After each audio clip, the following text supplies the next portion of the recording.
प्रिय स्टूडेंट्स, आज 5 सितंबर teachers day है, जो हमारे डॉक्टर सर्वपल्ली राधाकृष्णन जी की याद में मनाया जाता है। आज के दिन इनका जन्म हुआ था और इन्हीं की जन्म पुण्यतिथि पर हम ये डे मनाते हैं। तो आज़ाद भारत के ये पहले उपराष्ट्रपति और दूसरे राष्ट्रपति के तौर पर डॉक्टर सर्वपल्ली राधाकृष्णन का नाम भारतीय इतिहास में स्वर्ण अक्षरों में लिखा गया है। वे दर्शन शास्त्र का भी बहुत ज्ञान रखते थे। उन्होंने भारतीय दर्शन शास्त्र में पश्चिमी सोच की शुरुआत की थी। राधाकृष्ण प्रसिद्ध शिक्षक भी थे। यही वजह है कि उनकी याद में हर वर्ष 5 सितंबर को शिक्षक दिवस मनाया जाता है। 20वीं सदी के विद्वानों में उनका नाम सबसे ऊपर है। वे पश्चिमी सभ्यता से अलग हिंदुत्व को देश में फैलाना चाहते थे। राधाकृष्ण जी ने हिंदू धर्म को भारत और पश्चिम दोनों में फैलाने का प्रयास किया। वे दोनों सभ्यता को मिलाना चाहते थे। उनका मानना था कि शिक्षकों का दिमाग देश में सबसे ऊंचा होना चाहिए, क्योंकि देश को बनाने में उन्हीं का सबसे बड़ा योगदान होता है। तो डॉक्टर सर्वपल्ली राधाकृष्णन जी का पूरा नाम डॉक्टर सर्वपल्ली राधाकृष्णन जी है। धर्म हिंदू थे। 5 सितंबर 1888 को हुआ था। जन्म स्थान तिरुमनी गांव, मद्रास, तमिलनाडु है। माता पिता सितंबर सर्वपल्ली वीरास्वामी है। विवाह इनका शिवा कमो नाम की लड़की से हुआ था 1904 में। बच्चे इनके 5 बेटी 1 बेटा है। डॉक्टर राधाकृष्णन का जन्म 5 सितंबर 1888 को तमिलनाडु के छोटे से गांव तिरुमनी में ब्राह्मण परिवार में हुआ था। इनके पिता का नाम सर्वपल्ली वीरास्वामी था। वे गरीब जरूर थे, किंतु विद्वान ब्राह्मण भी थे। इनके पिता के ऊपर पूरे परिवार की जिम्मेदारी थी। इस कारण राधाकृष्ण को बचपन से ही ज़्यादा सुख सुविधा नहीं मिली। राधाकृष्ण ने 16 साल की उम्र में अपनी दूर की चचेरी बहन शिवा कमू से शादी कर ली, जिनसे उन्हें 5 बेटी व 1 बेटा हुआ।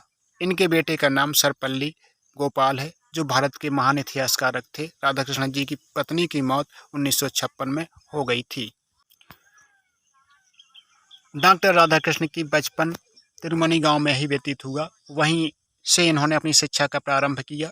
आगे की शिक्षा के लिए इनके पिताजी ने क्रिश्चियन मिशनरी संस्था लुथरन मिशन स्कूल तिरुपति में दाखिला करा दिया, जहां वे 86 से 1900 तक रहे। सन 1900 में डॉक्टर सर्वपल्ली राधाकृष्णन ने वेलूर कॉलेज से शिक्षा ग्रहण की।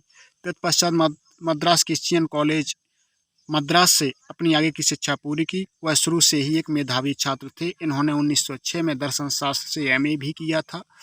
राधाकृष्ण जी अपने पूरे जीवन शिक्षा के क्षेत्र में स्कॉलरशिप मिलती रही।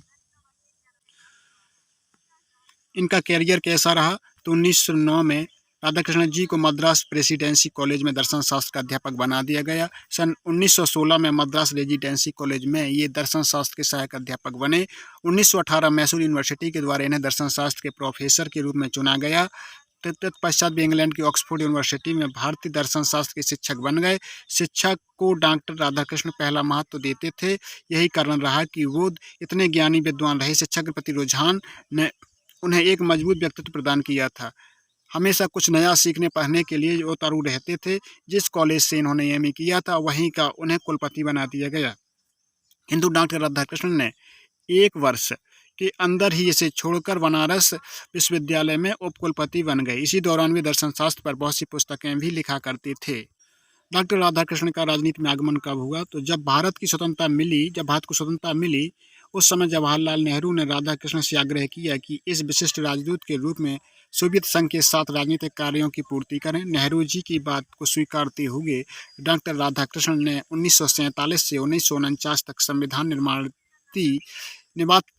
निर्मात्री सभा के सदस्य के रूप में कार्य किया। संसद के सभी लोग उनके कार्य और व्यवहार की बेहद प्रशंसा करते थे। उन्हें सफल एकेडमिक कैरियर के बाद उन्होंने राजनीति में अपना कदम रखा।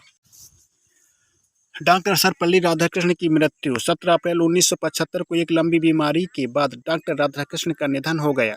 शिक्षा के क्षेत्र में उनका योगदान हमेशा याद किया जाता है। इसलिए 5 सितंबर को शिक्षक दिवस मनाकर डॉक्टर राधाकृष्ण के प्रति सम्मान व्यक्त किया जाता है।